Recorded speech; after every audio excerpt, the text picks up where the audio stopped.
Boa tarde, Evaristo Mulaza. Seja Boa bem-vindo ao tarde, Dias Ana. Andados. Conseguiu perceber a minha questão inicial? Sim, se não te importas, se não te importas de repetir, agora boa tarde aos ouvintes do Essencial também, não te importas de repetir a questão?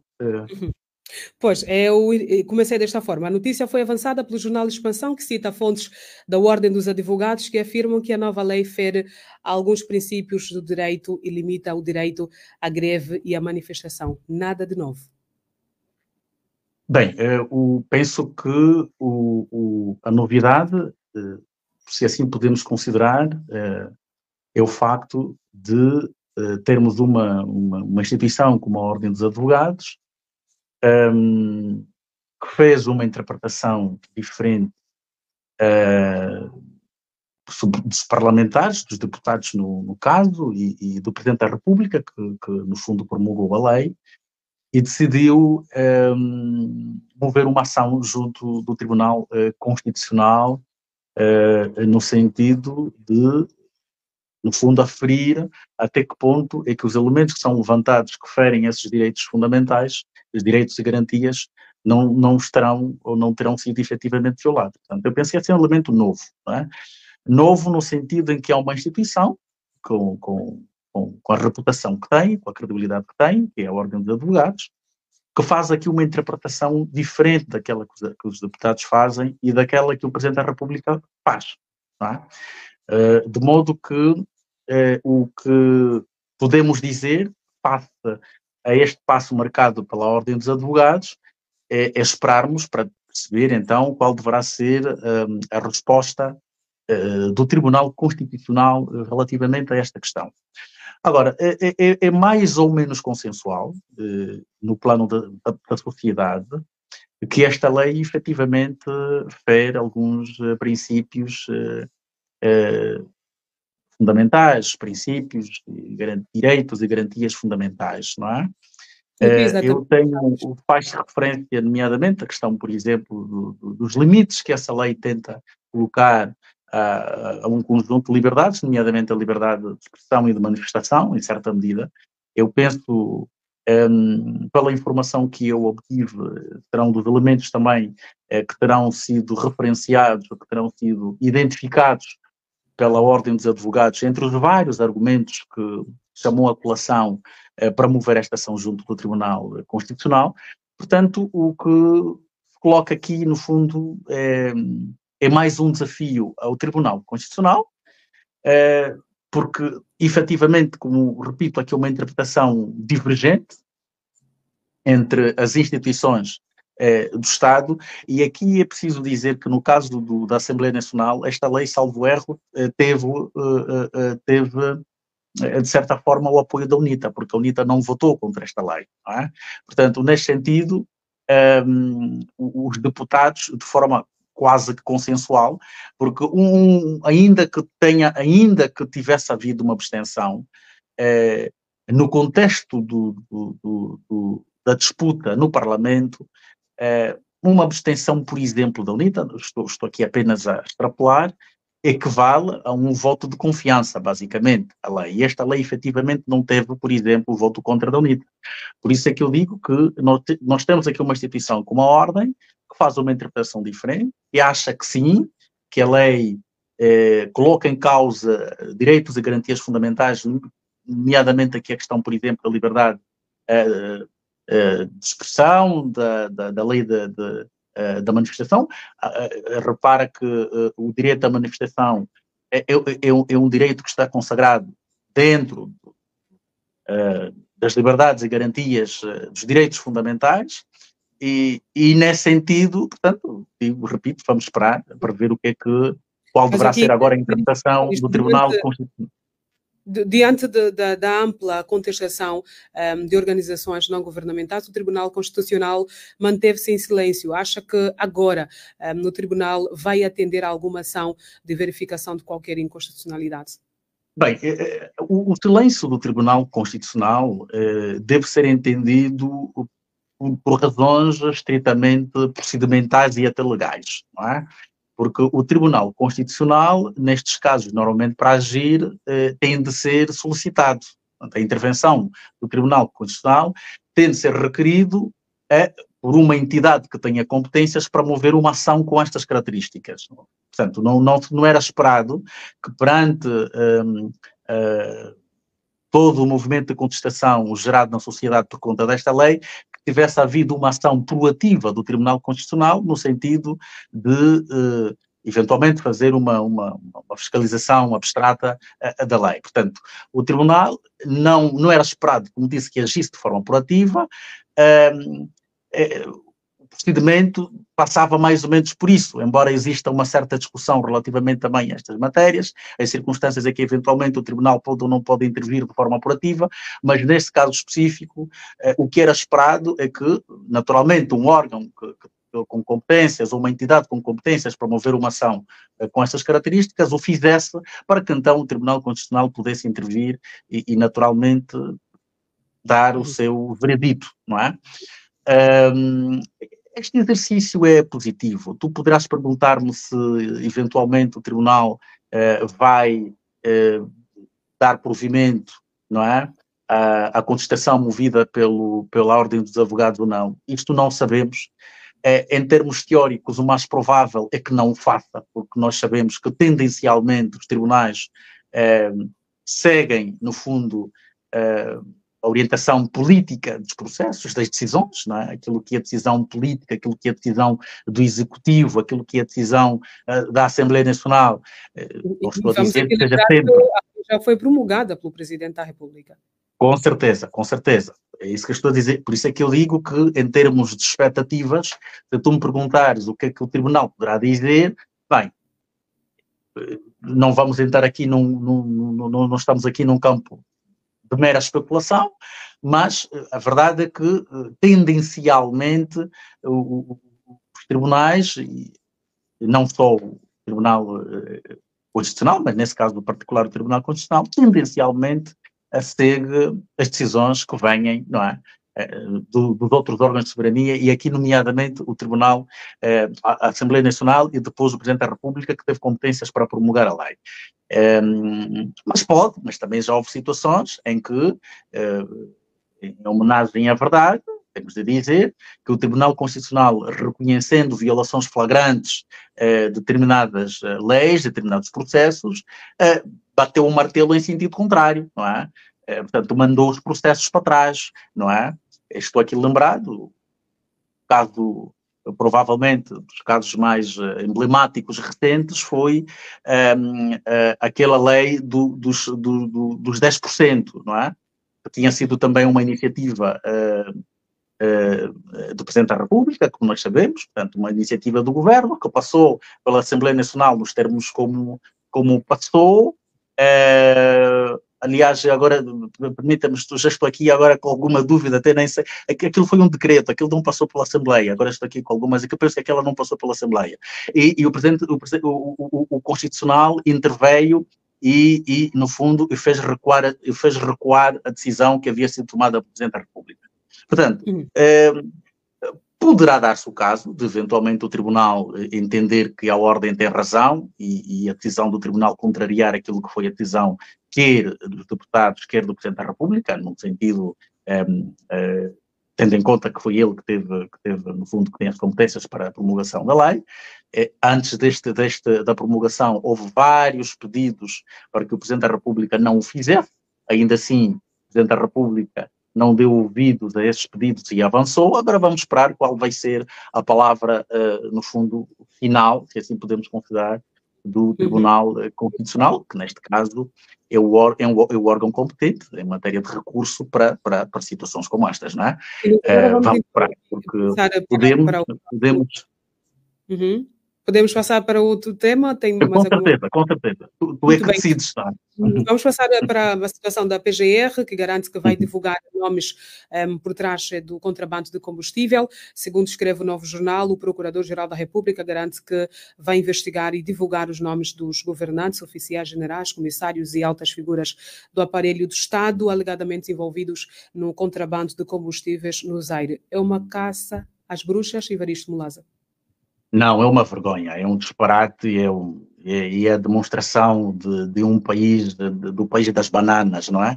Eu fiz um registro, fiquei estive aí atento a algumas passagens das declarações que são atribuídas ao Procurador-Geral da República, nomeadamente o facto de terem sido designados magistrados para integrar a comissão multissetorial que foi criada pelo Presidente da República, não é? Esta é uma das passagens, também essa promessa de que os nomes serão divulgados, mas o Procurador faz questão de dizer que é preciso que existam provas consistentes, não é? Preciso que existam provas consistentes. E o outro aspecto que me pareceu relevante é o Procurador ter dito que, portanto, estes procuradores designados, no fundo, para trabalharem junto à Comissão, estarem a recolher informação junto desta Comissão. Ora, isto é a baderna completa, não é? Isto é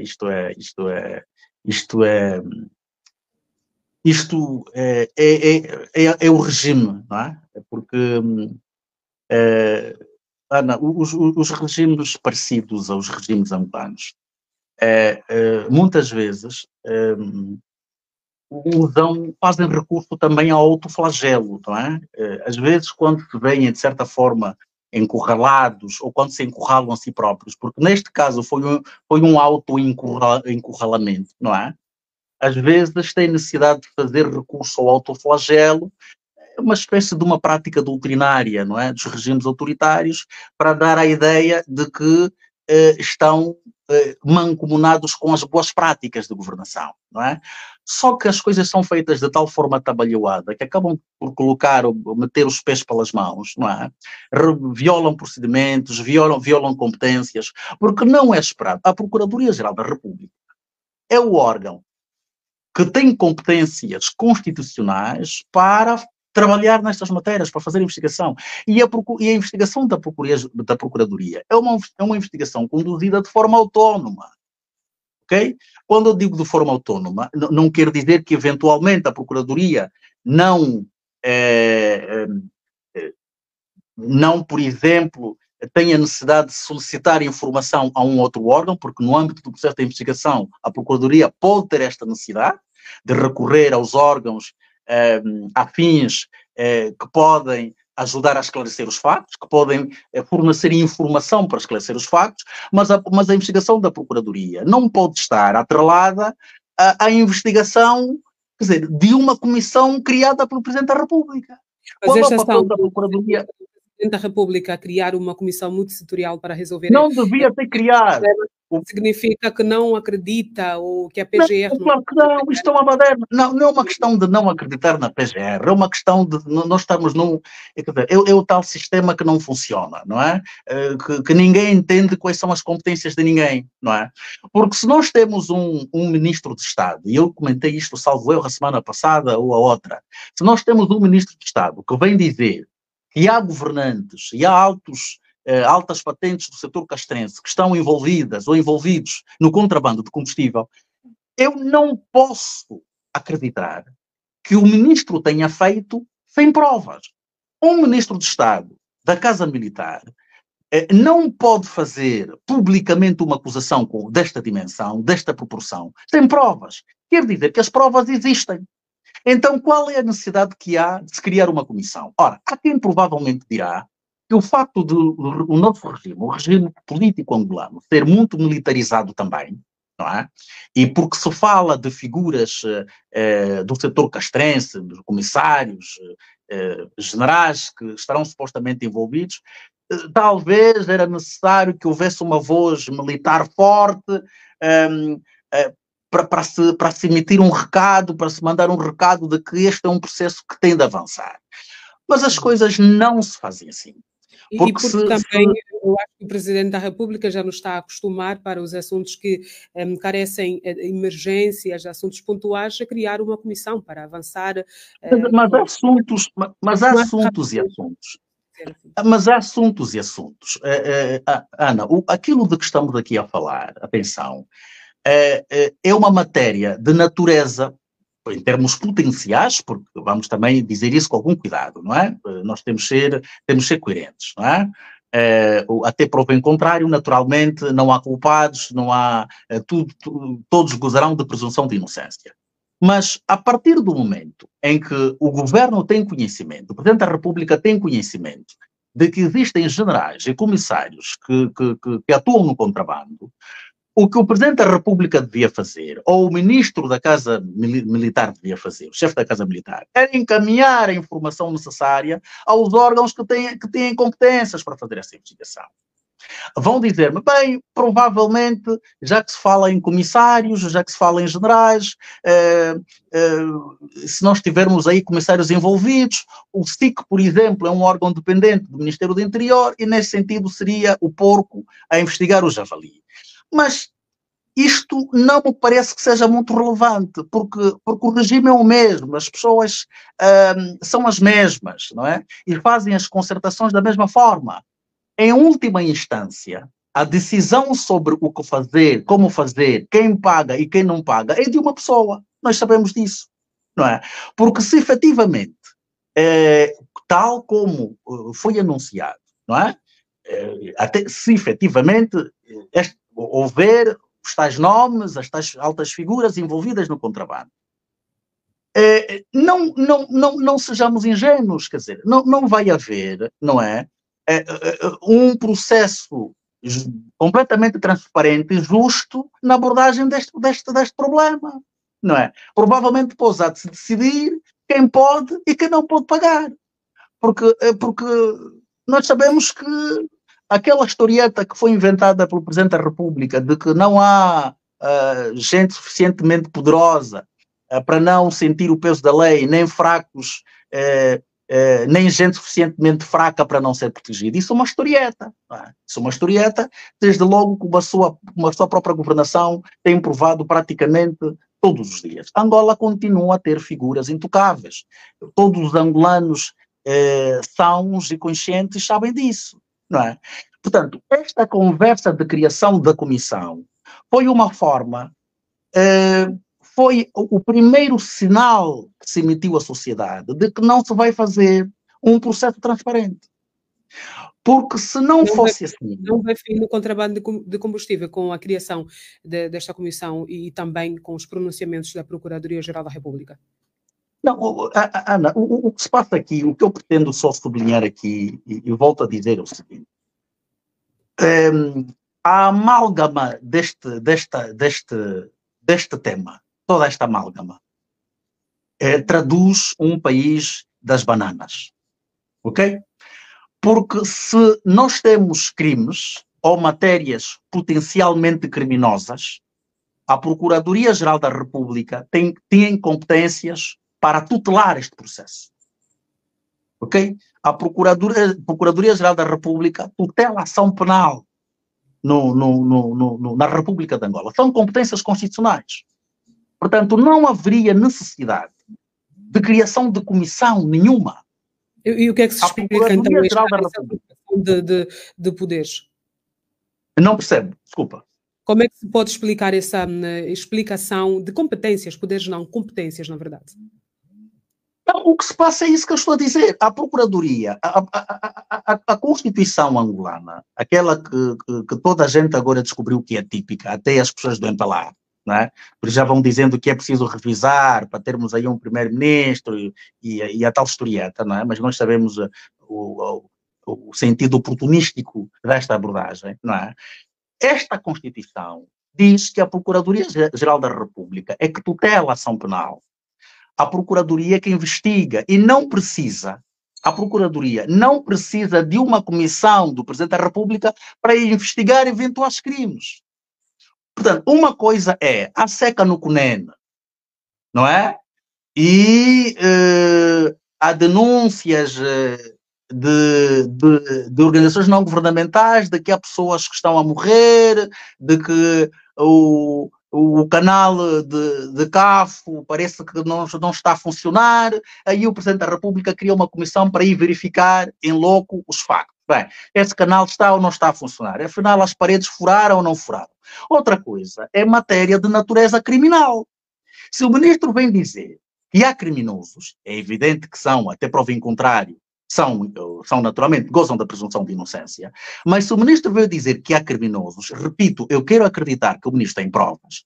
O que devia acontecer numa situação normal é esta informação ser disponibilizada à Procuradoria-Geral da República para que esta conduzisse o processo de investigação de forma independente e autónoma. Agora, fazendo fé nas palavras do Procurador-Geral da República, o que está a acontecer é que a Procuradoria está aqui numa posição subalterna, está subalternizada, porque designou magistrados que integram esta Comissão do Presidente da República e que está a recolher informações desta Comissão. E nós nem sequer sabemos, eu não sei se me terá escapado esta informação, quem são os membros desta Comissão. O Governo, por acaso, informou quem são os membros desta Comissão? Penso que não. Eu, pelo menos, não sei. Para além do Ministro do Estado, chefe da Casa Militar do Presidente da República, pelo menos não sabemos quais são. Não sabemos quem são os membros desta Comissão. Agora vão fazer parte alguns procuradores, não é? O Procurador-Geral da República disse que vão fazer parte também da Comissão alguns procuradores. Quer dizer, é o deputado que vai a Comissão, alguns procuradores para investigar, segundo disse, este contrabando de combustível. Sim, mas esta é a tal brincadeira, é isso que eu estou a dizer. Isto é o ensaio sobre a brincadeira, é o ensaio sobre a patetice, está a ver? O ensaio sobre a batota, não é? Como é que chama aquele? O Nobel português que escreveu o ensaio sobre a cegueira, não é? O Saramago. O que estas pessoas estão a tentar fazer é o ensaio sobre a batota, não é? Porque, repara, o Presidente cria uma comissão. Após a criação desta comissão, cujos integrantes eu, pelo menos, não conheço. Não sei quem são, porque na comunicação do Ministro de Estado, penso que esta informação não constou esta informação na comunicação. Portanto, após a criação da comissão, somos confrontados com a informação de que a Procuradoria vai designar ou designou magistrados para integrarem esta comissão e vai recolher informações junto desta comissão. Este é o ensaio sobre a batota. Quando não se quer fazer nada, quando se quer mentir às pessoas, quando se quer atirar areia nos olhos das pessoas, fazem-se coisas como estas. Mas também assim, isso eu repito, não é nada de especial. O que eu estou a dizer aqui não é nada de extraordinário. Isto é perfeitamente compaginável com aquilo que é a forma de governação dos regimes, com as características do nosso e muito particularmente o nosso. Não haveria essa necessidade, ok? Isso é tudo uma aldrabice, não é? Porque mas nós não sabemos quem são os membros. Vou aqui insistir na pergunta a Evaristo Molaza, o jeito como a questão sai ao de cima, não é? É possível acabar com o contrabando de combustível aqui em Angola? Não. Sabes o que é que vai acontecer, Ana? Não sei, talvez, não sei, também pronto, não sei se é possível acabar. Agora, a postura do governo sugere que não quer acabar com isso, ok? Porque aparentemente há aí gente, e estamos aqui a partir, atenção, não me acusem de estar a especular, porque eu estou a dizer isso baseado nas declarações do Ministro de Estado, há gente muito graúdo envolvido no esquema do contrabando, não é? Há muito graúdo criminoso a contrabandear e a roubar combustível. Não é? Ora, o que vai acontecer, talvez até um ou outro peixe miúdo seja lançado às feras, não é? Para depois dizer, houve responsabilização. Fulano foi responsabilizado e o ciclano foi responsabilizado.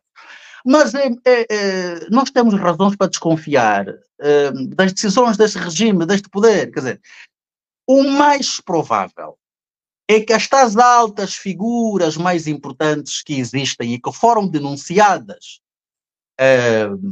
pelas próprias autoridades, o mais provável é que estas figuras não venham a ser conhecidas. Estes fenómenos não venham a ser conhecidos. Este é que é o mais provável. E nós temos razões fundadas para afirmar o que estamos a afirmar. Desde logo, repito, pelo facto de o Presidente da República ter tido a preocupação de criar uma comissão que subjuga o trabalho da Procuradoria-Geral da República.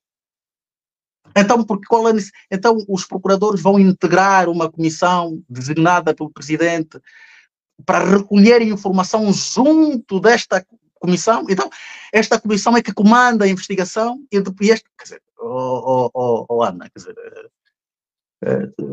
não é assim, quer dizer, o tempo de brincar, também já, Mas aqui, o tempo de brincar com as para pessoas além também da já questão, devia, Para sim, além da questão do contrabando de combustível, falou aqui sobre usurpação de competências e vale aqui realçar, sei que não sim. faz parte do alinhamento aqui de hoje, mas vale referenciar que ainda esta semana o Ministro de Estado falou que estão envolvidas altas figuras, polícias e militares no contrabando não, no desvio de armas que muitas vezes são usadas mesmo para o cometimento de alguns crimes. Qual é a mãe que não sabe disso? Todas as mães sabem. O Ministro de Estado não veio dizer nada que as pessoas nunca tenham ouvido. Por isso é que eu disse há bocado, Ana, que os nossos, estes regimes são mesmo complicados, são sádicos, às vezes, atuam de forma sádica, está a ver? Os angolanos sabem disso, a imprensa também já denunciou isso, esse não é um fenômeno novo, nós já ouvimos no passado os próprios governantes e particularmente diversos ministros da área do interior, inclusivamente anunciarem decisões de reajustes, por exemplo, nas empresas de segurança privada, porque supostamente o esquema de passagem de armas para os criminais também passava muitas vezes, quer dizer, nós já ouvimos isso, não é? O que nós não ouvimos até agora é o general fulano, o general cicrano, o ministro fulano, o governador belcrano foram responsabilizados, não é? Por estarem envolvidos no esquema de venda de armas aos bandidos, aos marginais, ou seja quem for. E isto é que nós nunca ouvimos. Está a ver? Portanto, isto aqui também parece um teatro qualquer. Eu até quero acreditar também. Porque, atenção, é preciso ter muito cuidado com o jogo da manipulação. Não é? E isto até pode ter sido uma coisa qualquer inventada para desviar um bocadinho o foco da atenção nos problemas. Eu não digo que a questão do contrabando não seja um problema grave. Quando uma província, quando quase todo o combustível que se manda pelos aires é desviado e o governador tem de chorar, não é? Isso é um problema grave. Mas nós sabemos que o regime está a enfrentar outros problemas até muito mais graves, do ponto de vista hierárquico, não é? A implosão lá dentro, não é? O MPLA comer-se todo, não é? Quer dizer, não se sabe até que ponto é que estes temas são introduzidos na agenda, para, de certa forma, também desviar um bocado a atenção, desviar as pessoas, não é? Entreter as pessoas, porque a partir de quando os processos começam a ser construídos de forma não transparente, nós temos razões fundadas para não dar credibilidade nenhuma a estes processos ou aos resultados que eventualmente advierem destas supostas investigações, não é? Porque não havia problema rigorosamente nenhum em o governo permitir que, perante a existência de provas como aquelas que o general Furtado citou, que o processo fosse conduzido de forma autónoma. Eu vou dizer-te isto, que ainda que fosse uma farsa, estás a perceber, Ana? Ainda que fosse uma farsa, ainda que a PGR também não fizesse nada, não é? Mas pelo menos que houvesse o fingimento de que há preocupação de as instituições trabalharem nos termos das competências que têm, sabe? Ainda que fosse também para batutar. Mas quando o processo já nasce inquinado, não é? Uma comissão da qual, à luz das declarações que eu li, praticamente a PGR vai depender, quer dizer, fico por aqui.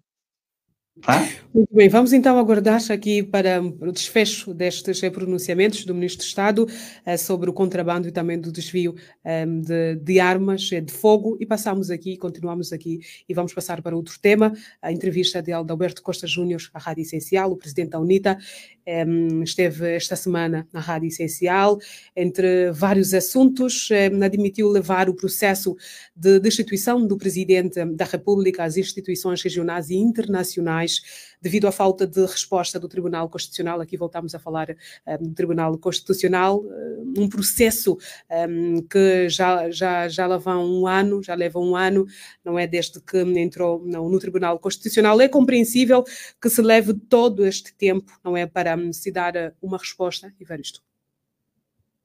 Bem, é uma pergunta que eu não sei responder. Tempo que leva para o Tribunal pronunciar-se sobre esta matéria. Esta é uma pergunta que eu não sei responder relativamente à questão do tempo, não é?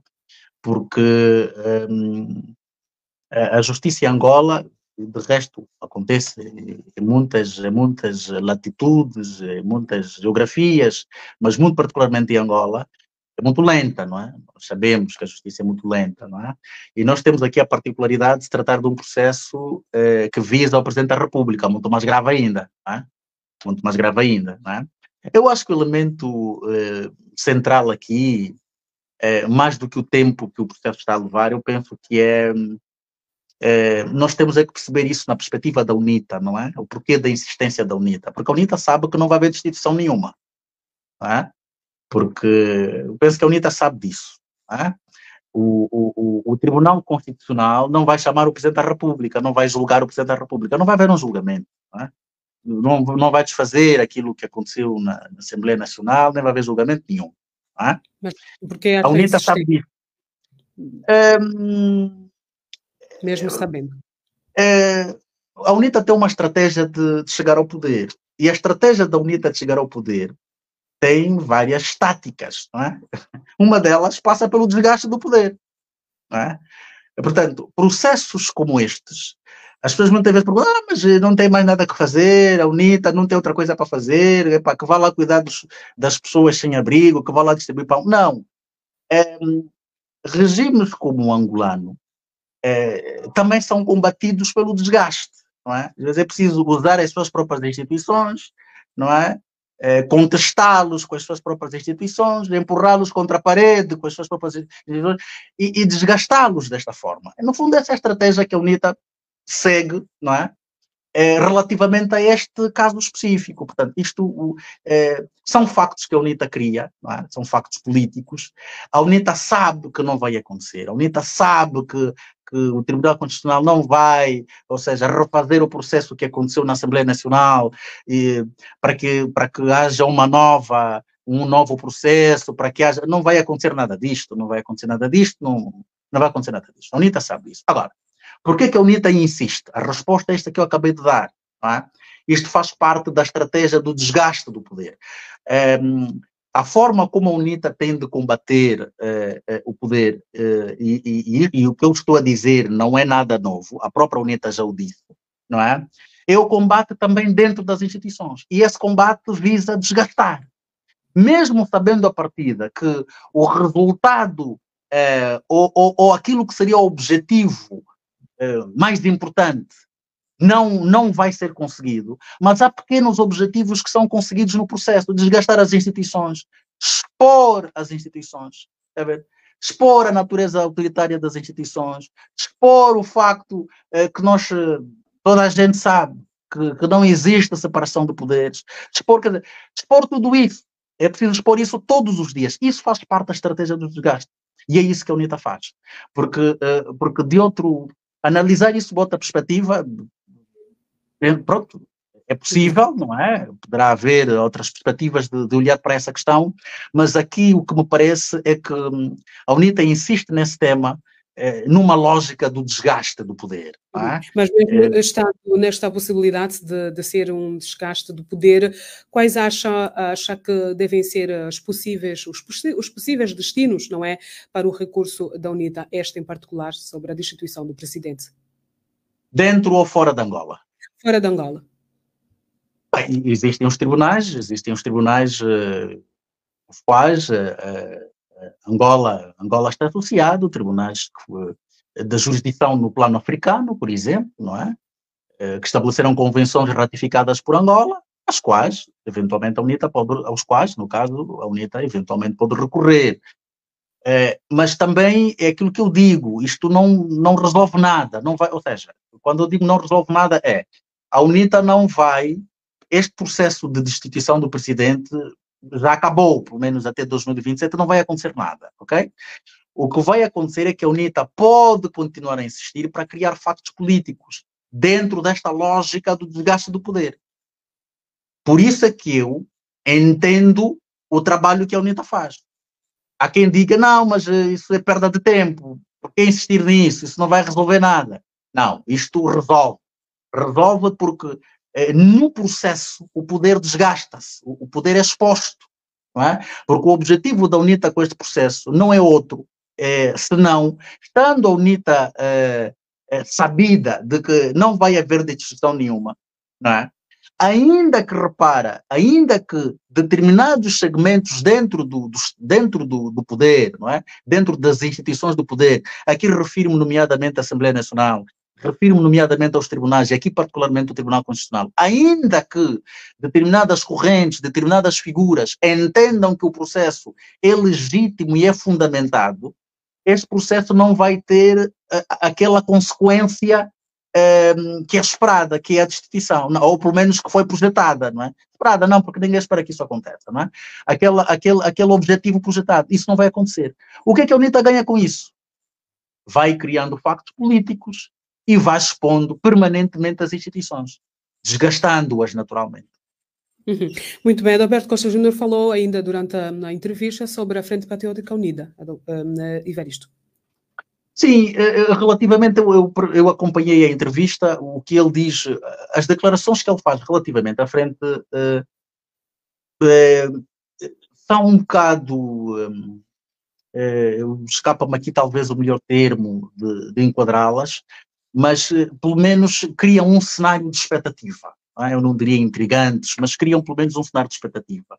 Em relação Porque Adalberto, em relação ao seguinte, o que ele dá a entender, apesar dele ser um crente, e fez esta confissão, é crente fervoroso da frente, ele deixa a entender que também é um projeto que depende sobretudo do partido e não dele. Ou seja, a UNITA vai realizar um congresso o próximo ano e vai ter de referendar outra vez o projeto Frente Patriótica Unida. O que é que isto quer dizer? Isto quer dizer que algumas possibilidades podem aqui abrir-se. Até, não podemos ignorar, a possibilidade de a UNITA vetar à frente. E pode vetar por N razões, que nós podíamos eventualmente ficar aqui a escalpelizar, não é?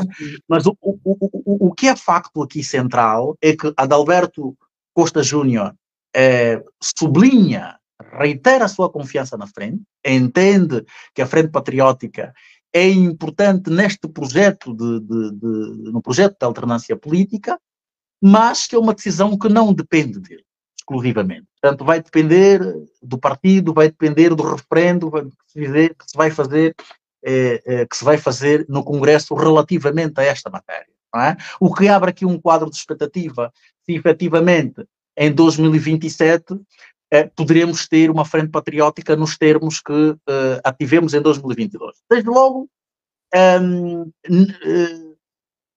há outros elementos que nos fazem pensar que o cenário de 2022, mesmo que se venha a repetir, talvez não naquele formato. E esses elementos são, nomeadamente, a possibilidade de o Bloco Democrático ter de concorrer, não é?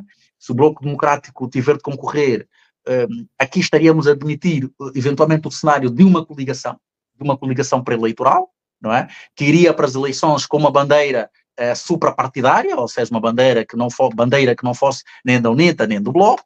Há aqui o cenário do para já.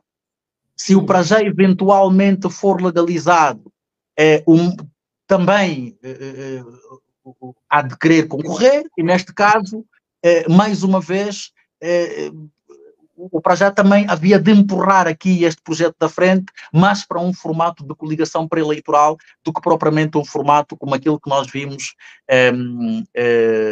porque aquilo não tinha, a Frente Patriótica não é uma entidade jurídica, não tem personalidade jurídica, portanto não é um ente reconhecido juridicamente, de modo que o cenário que se projeta para 2027, se não houver desinteligências, egos, ambições desmedidas entre as lideranças da oposição, o cenário que mais se projeta é de uma possível coligação pré-eleitoral. Agora, isso vai depender da disposição dos partidos políticos, não é?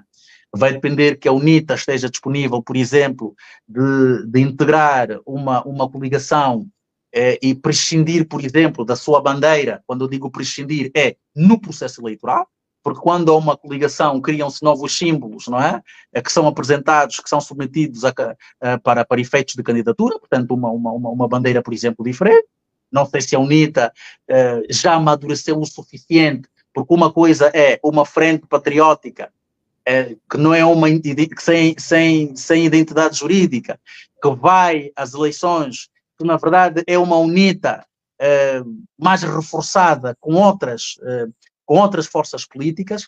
Outra coisa é uma coligação em que os partidos perdem, entre aspas, a identidade no processo em si, não é? Porque aí são novos símbolos, não seria a bandeira da UNITA, não seria a bandeira do Prajá, não seria a bandeira do Bloco, mas seria a bandeira da coligação.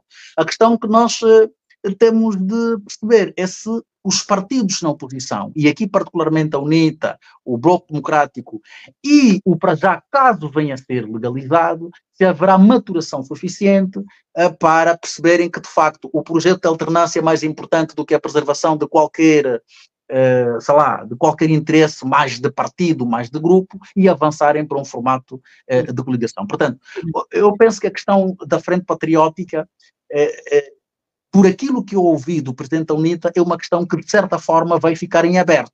Mas poderão ser esses os pontos que Isaías Chamacuva se referia quando dizia que se tivesse no lugar, no momento, não é, da criação da Frente Patriótica Unida, olharia para alguns pontos. Estava a falar desses. Bem, não me pareceu aquilo que me pareceu, porque Isaías Chamacuva, se bem me lembro, não foi suficientemente explícito, mas a impressão com que fiquei, e repito, estou a utilizar aqui as palavras com certo cuidado, a impressão com que fiquei é que ele esteve mais preocupado com, eventualmente, o facto de a UNITA não ter tido mais espaço do que devia. Aparentemente, a UNITA terá cedido demais, não é? Eu penso, esta foi a impressão com que fiquei quando ouvi Isaías Chamacuva a criticar o tema particular da Frente Patriótica. Eu fiquei mais com a impressão de que as preocupações dele estavam relacionadas com as cedências que a UNITA fez. Não é? Isso foi mais o que me pareceu. E não propriamente com a questão, não com a possibilidade de uma coligação pré-eleitoral, como eu estou a referir aqui, que é o cenário que é o cenário mais provável, digo eu, considerando que todas essas variáveis se verifiquem, nomeadamente o Bloco Democrático ter de concorrer, o para já eventualmente ser legalizado, não é? E percebermos até que ponto, repito, é que essas forças todas terão, será também de certa forma um teste de fogo, não é? Vamos ver até que ponto é que efetivamente também não tem havido aí, apesar da demonstração que houve em 2022, se os tais egos, se as tais ambições pessoais foram de facto relativizadas, não é? Portanto, aquilo que vai acontecer na oposição também vai ser um bocadinho determinante quanto àquilo que há de ser o processo político do próximo ciclo. Eu refiro-me aqui àquele que começa em 2027 com as eleições, não é? Portanto, há de haver aqui também um teste da oposição. A oposição também vai ser testada, sobretudo, se essas variáveis, como eu estive aqui a referir, a se conformarem nos termos a que eu me estou a referir. Portanto, para já legalizado, o bloco para concorrer, o Bloco concorrer e a UNITA, naturalmente, concorrendo, como há de concorrer, se haverá então esta maturidade de juntarem as tais sinergias e avançarem. Mas aqui olhando para a pretensão de tanto de Filomeno Vieira Lopes quanto de Abel Chivucovuco de concorrerem às próximas eleições, olhando para esta pretensão, é viável que faça a dissolução da Frente Patriótica Unida?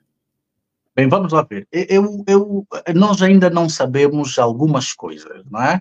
Uma coisa é o para já avançar, outra coisa é a Belche Vucu avançar, duas coisas diferentes. Porque no cenário a que eu me estou a referir, se porventura os partidos políticos na oposição tiverem esta maturidade e decidirem não destruir o projeto da frente e avançarem para um formato de coligação, naturalmente apenas uma figura poderá ser candidata a Presidente da República. Ok? As outras figuras vão naturalmente. Imagina, por exemplo, que haja uma coligação, o Presidente da UNITA, sendo a força política mais importante da coligação, em princípio, deverá ser o cabeça de lista desta coligação. Não é? Pronto, eu penso que isso é um bocado simples e óbvio para toda a gente, não é? Havendo uma coligação, o Presidente da UNITA seguramente há de ser o líder desta coligação, porque é a força política que aporta mais capital, é a força política mais importante, não é? A questão é, se a Belche Vucu tiver o seu para já, vai querer desistir do sonho de concorrer a presidente, não é? E submeter-se a uma coligação e colocar-se, por exemplo, na posição de vice-presidente? Não é? São estas coisas que nós ainda não sabemos. Por isso é que eu disse que nós vamos ver aqui um processo até 2027 que também vai ter... Vai querer legalizar um partido só ficar para ficar, não é? Vai querer concorrer. Não, depende, porque nós já ouvimos também o doutor Abel Vucu dizer que um discurso que de certa forma relativizou um bocadinho aquela ambição que lhe é reconhecida, não é, do sonho de se tornar presidente.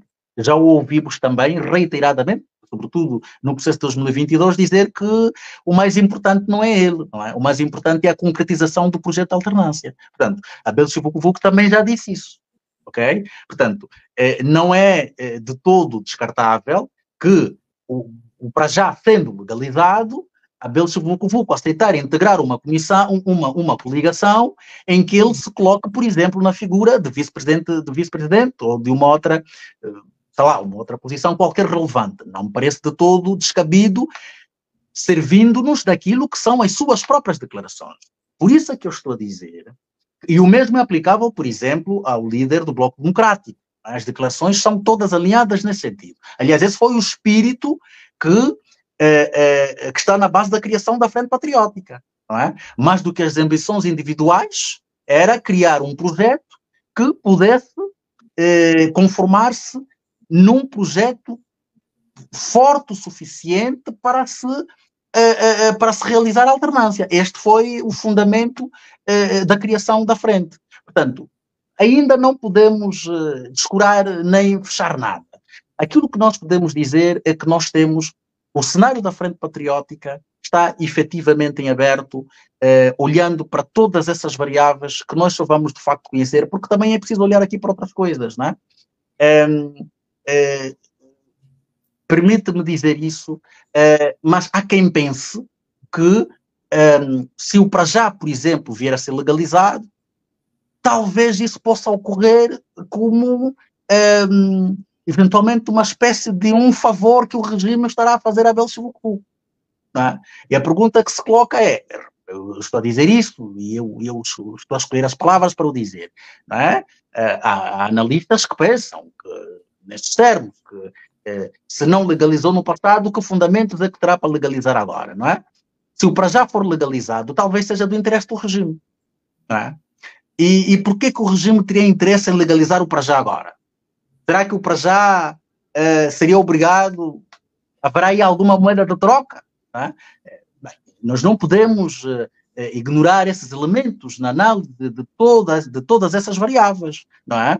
Não podemos ignorar esses elementos, mas vamos ter tempo depois para não precipitarmos nada, para que não sejamos acusados de estarmos aqui a especular ou a tentar condenar antecipadamente as pessoas. Vamos esperar pelo tempo para ver então que cenários é que se vão concretizar de facto, não é? Mas do ponto de vista da análise e conhecendo aquilo que é o nosso processo, o nosso regime, a forma como o regime trabalha, nós podemos, de facto, questionar-nos, não é? Se o para já for legalizado, até que ponto é que não será do interesse do regime fazê-lo e o que é que o regime eventualmente exigirá em troca? Nós podemos, estamos a fazer perguntas, não é? E como diz a Geralda Embalou, perguntar não é ofender, não é?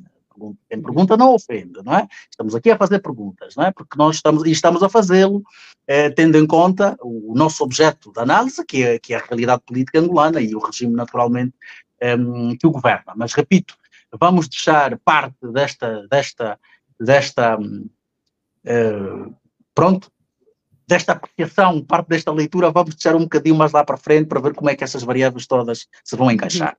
Muito bem. Outro ponto que Adalberto Costa Júnior falou ainda durante a entrevista aqui na Rádio Essencial foi sobre a revisão da Constituição, Evaristo. Sim, o tema da revisão da Constituição é um tema que a UNITA defende desde que foi aprovada a Constituição de 2010. Portanto, a UNITA, desde que foi aprovada a Constituição de 2010, porque a UNITA, inclusivamente, como nós sabemos, não votou a favor daquela Constituição, né? A UNITA, eu penso que até não chegou a votar contra, ter-se retirado da sala, não é? Também agora fenómenos que já nos estão, há factos que já nos estão a escapar um pouco, não é? Penso que terá feito política de cadeira vazia, não é? Se a memória não me escapa, não é? Portanto, a UNITA, desde o primeiro dia, que contesta a Constituição que nós temos e que tem dito que essa Constituição não serve para nada e não serve os interesses do país e que tem que ser revisada. Portanto, aquilo que Adalberto Costa Júnior diz não tem rigorosamente nada de novo. A minha questão com a revisão hoje tem a ver com uma questão só de oportunidade. E tem a ver com uma questão de oportunidade por quê? Porque existe um discurso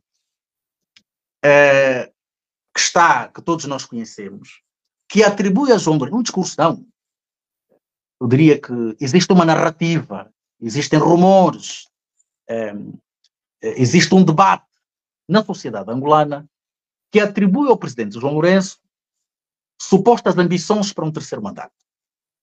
Ok?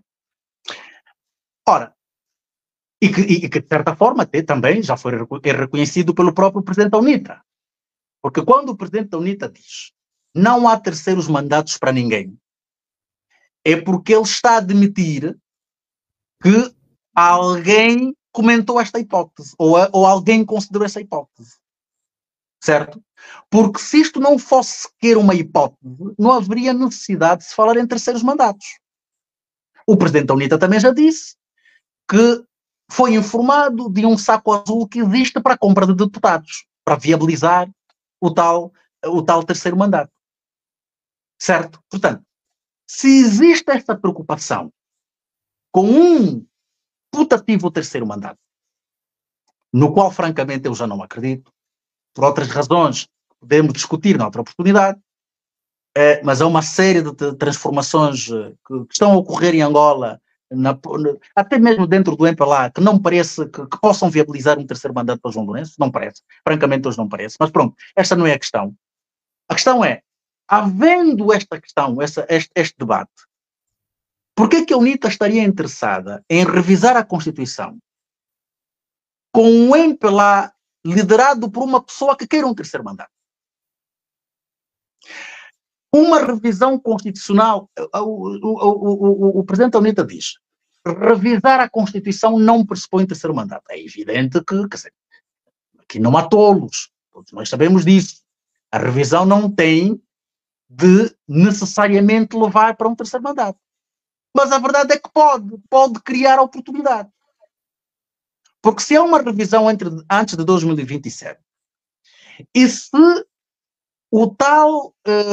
a tal ambição que é atribuída ao presidente João Lourenço for verdadeira, e o presidente João Lourenço mover mundos e fundos para concretizar esta ambição, a revisão da Constituição vai conformar-se numa oportunidade para o efeito.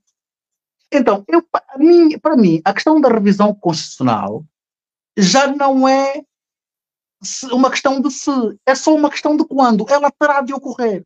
A questão é esta é a oportunidade ideal para isto acontecer. Hoje eu responderia que não. Porque se nós temos um Presidente da República que supostamente está interessado em apostar num terceiro mandato, então não se podem criar oportunidades que potenciem esta ambição.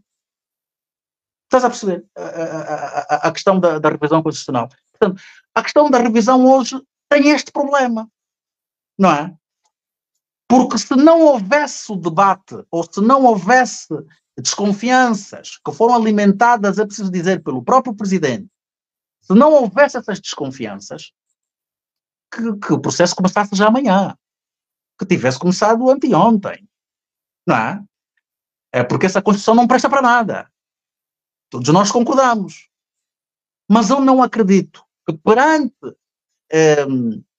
os receios que existem sobre as ambições do Presidente João Lourenço, que seja inteligente criar-se uma oportunidade que possa potenciar a materialização desta ambição.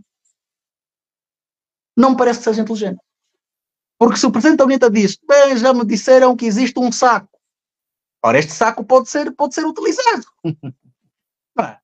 Este saco pode ser utilizado, pode ser aberto, pode ser rasgado, se for necessário, não é?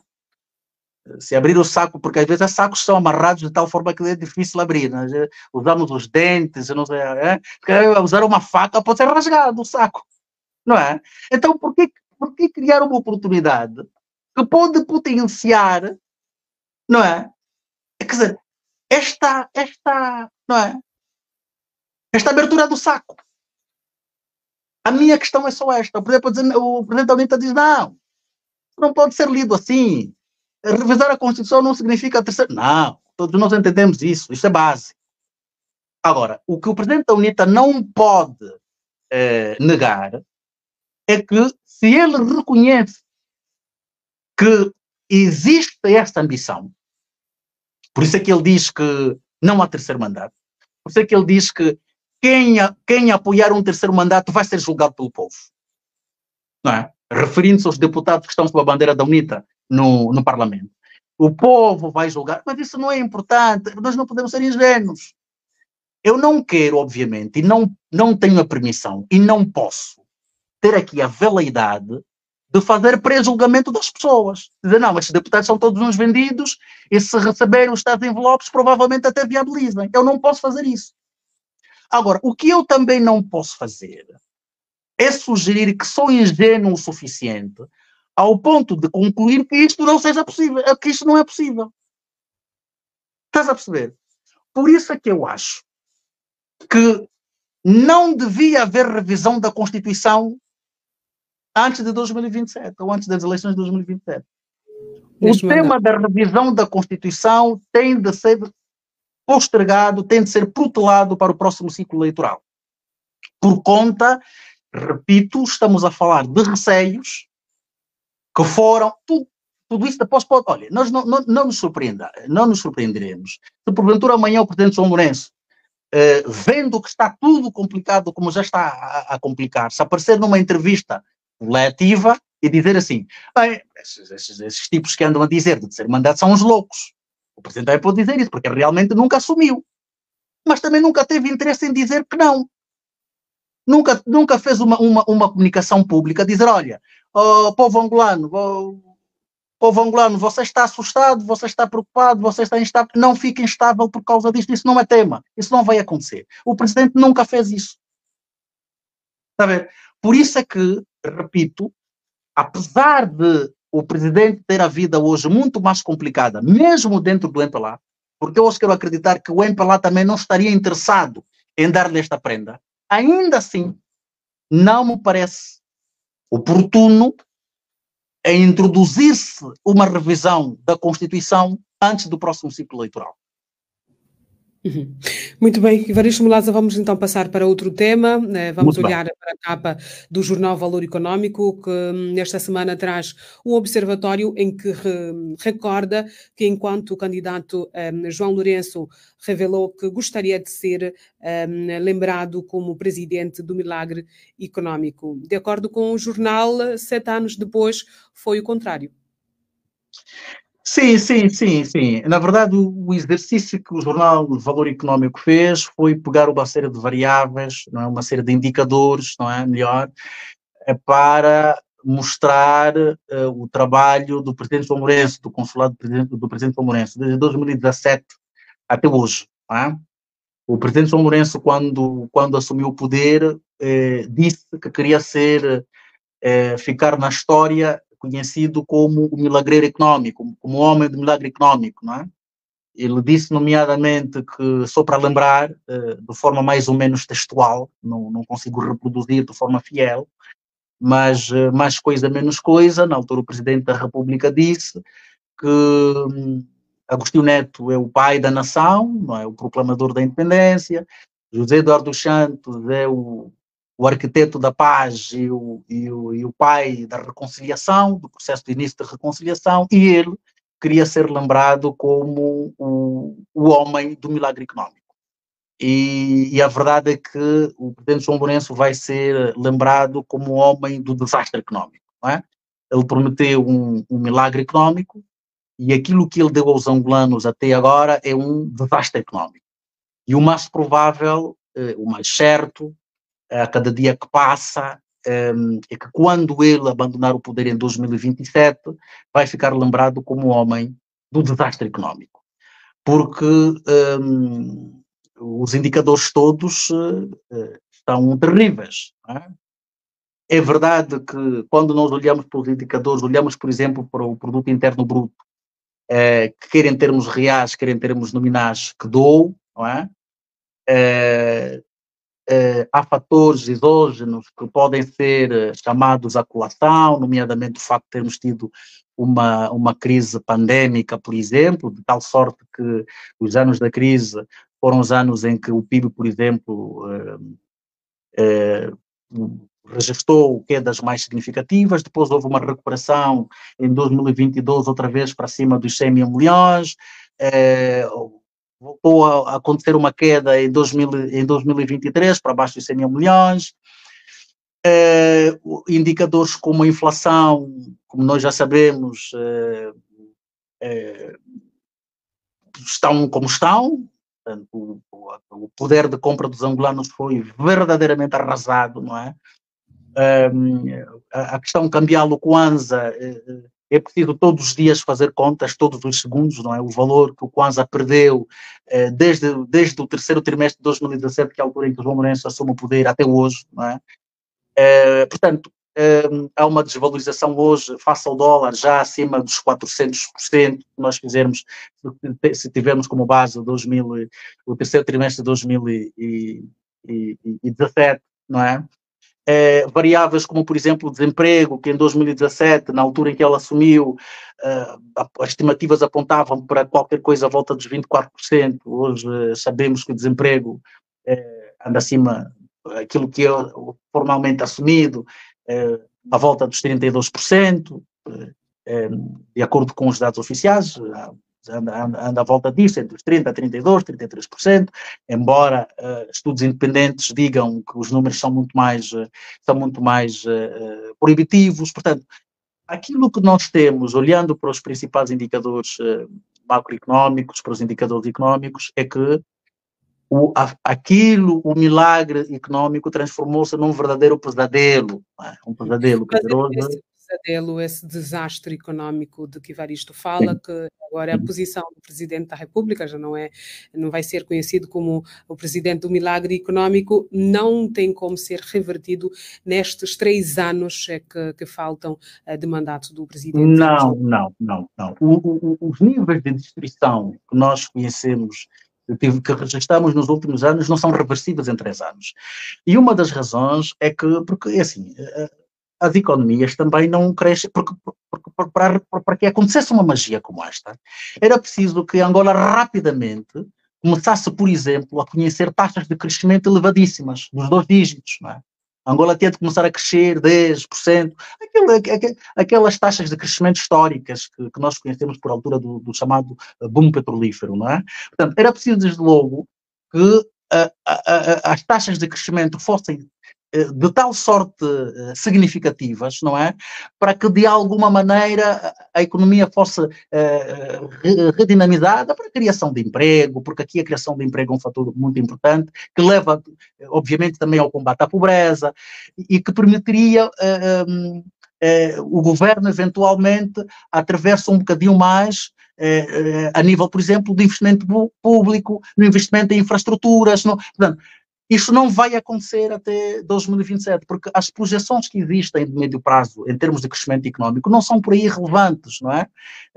2, 3%, se tanto, 2, 3 e tal por cento. Portanto, este crescimento, estes níveis de crescimento económico, não permitem que, neste espaço de tempo que o Presidente da República tem, consiga concretizar a questão do milagre económico. Mas também depois não é só isso, há outras variáveis, porque há muita coisa que o governo do Presidente João Lourenço destruiu muito capital. Não é? Houve muita destruição. Na tentativa, há um conceito, o tal conceito da destruição criativa, não é? Que supostamente se tentou ensaiar, não é? Destruir más práticas para delas então nascerem boas práticas, boas formas de governar e daí para se desencadear o processo de crescimento e desenvolvimento. Isso não aconteceu, não houve destruição criativa, não é? Não houve destruição criativa em Angola, portanto, não é possível, não é possível nos próximos 3, nem 4, nem 5 anos haver aqui o tal milagre económico. Não vai acontecer mais, ponto final, isso é para esquecer. Porque os indicadores que nós temos de médio prazo não nos permitem chegar a esta conclusão, muito pelo contrário, não é? Muito pelo contrário. Portanto, o sonho do milagre económico, só para sintetizar aqui, está esquecido e o Presidente vai ser conhecido, infelizmente, como o homem do desastre, não é? Do pesadelo económico. Com certeza, porque não é sonho do milagre económico, não vai acontecer.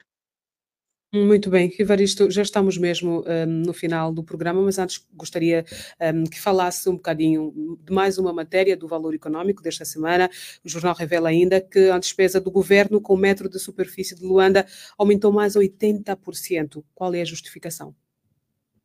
Bem, o que se passa é o seguinte, esse projeto foi quando nasceu já no consulado do atual ministro dos Transportes, foi apresentado nos termos de um memorando de entendimento que o governo teria com a construtora alemã, a Siemens Mobility, penso que é assim, ou qualquer coisa parecida, não é? E que as despesas ou investimentos estavam divididos em 30% e 70%, qualquer coisa assim, não é? Portanto, o governo havia de entrar com cerca de 900 milhões de euros ou de dólares na altura, e o resto do investimento seria assumido por esse parceiro alemão, por via, naturalmente, de uma parceria público, que conformaria, naturalmente, obviamente, de uma parceria público-privada. Ora, o que é que tem acontecido desde 2023? O governo tem feito aumentos sucessivos nesse projeto, não é? Portanto, tem feito aumentos sucessivos de investimento próprio, não é? A parcela que começou nos 900 milhões hoje está acima, o último decreto que foi aprovado, deixa-me só para ser mais preciso, já coloca o investimento do governo nos 2,3 mil milhões de dólares, não é?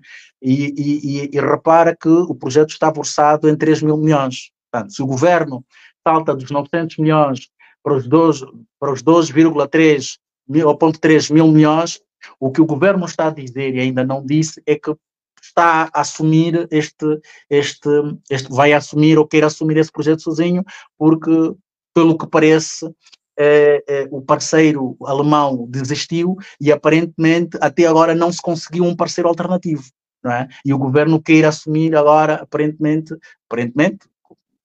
como quem diz, a julgar pelos números, quer assumir sozinho, portanto, esse investimento. O que, de resto, já tem sido objeto também de toda a crítica, por se entender que apesar das dificuldades de mobilidade que se reconhecem no país, e nomeadamente em Luanda, que é a questão mais caótica, por razões óbvias, o país tem outras prioridades que deveriam merecer, portanto, esta atenção do ponto de vista do investimento público e não propriamente a aprovação de despesas de investimento para um projeto com essas características, que devia ser eventualmente protelado para uma oportunidade em que o governo pudesse aportar capital privado, porque esse é daqueles projetos que efetivamente deveriam funcionar com parcerias público-privadas. Não é? O governo devia, apesar da situação caótica que se conhece, a questão da mobilidade em Luanda, o próprio governo, quando inicialmente foi à procura de um parceiro privado, é porque reconheceu, sabia ou tinha noção, tinha consciência que aquele projeto, com as suas características, teria sido mais viável, mais aconselhado fazê-lo com um parceiro privado. Esse parceiro privado aparentemente desistiu e agora parece que o governo quer assumir o projeto sozinho, o que não me parece também uma decisão prudente, considerando o contexto económico, o contexto social, que demanda por outras prioridades, como toda a gente de resto reconhece, não é? Muito sim, bem. Logo, Vamos mesmo ter de ter as crianças, não é, a urinarem todas numa sala que se parece casa de banho, não é, mas tudo junto. Mas pronto, já não me queres deixar falar e eu fico por aqui hoje. Mas ainda temos algum tempinho, temos 2 minutos. Eu quero falar sobre este assunto, não é? Não, basicamente sim. Diz, por favor, diz. Não é? De algumas escolas, algumas escolas, não é? Pelo menos circulam nas redes sociais, não é? Vídeos e fotos a darem conta da falta de higiene. Há algumas escolas onde crianças são obrigadas a urinar em locais que podem mesmo desencadear a problemas de saúde. Sim. Também isso não é nada de especial que eu me possa aqui, dizer. Portanto, eu, na verdade, o que às vezes... Há duas coisas que me escandalizam quando nós temos factos como estes, não é? Uma das coisas que me escandaliza é o espanto das pessoas, não é? Porque há um certo espanto que eu não compreendo, mas as pessoas pensam que tipo de escolas é que nós temos, não é? Então, isto também, o espanto das pessoas muitas vezes também me espanta, não é? Mas que raio de angolanos é que nós temos? Como é que os angolanos se surpreendem com isso, não é? Então, onde é que estudam, em que escolas é que frequentam, onde é que vivem, não é? Portanto, esse é um dos aspectos que espanta. O outro é, naturalmente, a irresponsabilidade. Justifica-se que em 2024 ainda haja situações do género? Não se justificaria se nós tivéssemos uma governação que estivesse interessada em governar, de facto, a coisa pública no interesse do povo, no interesse do público, no interesse do país, no interesse, sei lá, há quem diga que não existe, que ainda não temos nação, mas no interesse da nação. Nós não temos um governo que gera a coisa pública no interesse do Estado, no interesse das pessoas. É melhor falar assim, não é? No interesse dos angolanos. Não, efetivamente não temos. Tá? Então, quando é assim, e porque esta realidade não é nova, não é? Nós temos escolas em Angola que são árvores, é? E são árvores, literalmente árvores, são salas de aulas, não é? Porque os alunos sentam debaixo das árvores e estudam aí, portanto, nós temos escolas ou salas de aulas que são árvores, não é? Espanta-me, eu compreendo, mas também não compreendo, estás a perceber o paradoxo? A mim espanta que angolanos que vivem em Angola e que conhecem a realidade angolana, ou talvez não conheçam, se espantem quando tomam contacto com aquela realidade, não é? Isto é que é um bocado estranho, não é? Isto é como ficarmos espantados, por exemplo, ou surpreendidos por vermos crianças a pedir esmola na rua, não é? Porque as escolas são públicas, é por lá onde nós passamos, é por lá onde os nossos filhos, os nossos irmãos, tudo o resto. Quer dizer, então como é que nós nos espantamos com esta realidade? Mas não essa é? situação que já não é nova, não é? Surge agora há pouco, não é? Que teve início das aulas, é urgente que a Ministra da Saúde venha a público explicar, dar explicações sobre essa situação. Era o ideal, não é? Ana, nós não temos, é assim, nós no rigor, como eu costumo dizer, no rigor do termo, nós em Angola não temos governo como tal, nós temos aí algumas pessoas que, não é? pronto, que assumem algumas coisas. Nós não temos governação, nós não temos governo interessado, porque, Ana, nós temos que andar sempre a fazer comparações, porque infelizmente, feliz ou infelizmente, não existimos sozinhos na Terra, não é? Tu has de reparar, por exemplo, em realidades em que os governantes talvez até finjam que respeitam as pessoas. Morre um cidadão, nós não estamos a falar de que morre uma pessoa, não é? O Presidente da República fala. Quando morre uma pessoa em circunstâncias esquisitas, trágicas, o Presidente fala, o Primeiro-Ministro fala, o Ministro fala. Epá, nós em Angola, acontecem às vezes tragédias, às vezes nenhum permite-me aqui esse termo, nenhum diretor nacional fala, mandam um porta-voz de uma coisa qualquer, às vezes nenhum diretor fala, estás a perceber? Isso não é governo, isto é qualquer coisa. Pronto, nós não temos. Vamos deixar então